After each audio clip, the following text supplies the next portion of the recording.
मैंने आज हम बनवा दही बैगन केमती प्रस्तुत करा जाए सहज उपाय बर्तमान रेडी करवा।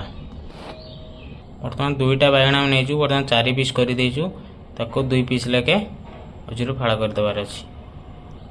दुईटा बैगन बर्तमान होगला आमर के पीस 8 पीस होगला। बर्तमान स्टार्ट करवा।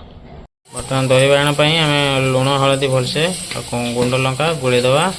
बर्तमान पड़गला हलदी लुण गुंड लंका दही बैगन भलसे गोले देगी बर्तमान तेल रे फ्राए करदे।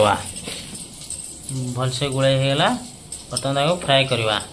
दही बैगन आम प्रस्तुत कर दही नहीं बसा दही सांगे सुगार ऐड करदे जेहेतु बहलिया दही अच्छी। बर्तमान कड़ा गरम हो बर्तमान बैगन दही बैगन बैगन भजा जो बर्तमान बैगन गुड़ा भजा होगा।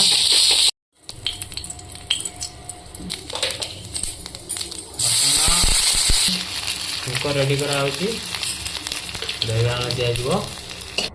बर्तमान दही बैगन प्रस्तुत करवा रेडी हो दही बैगन बर्तमान गोटा गोटा पड़ो।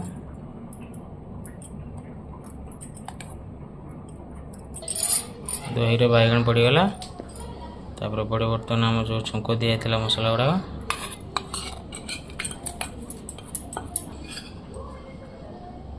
प्रस्तुत होगला आमर दही बैगन। आपण मैंने भी घरे बन खातु केमती है आपण आम चैनल ले कमेंट करी जनइबे। धनिया पत्र गार्निशिंग पकईदे। धनिया पत्र फाइनाल पड़गला। रेडी होगला आमर दही बैगन।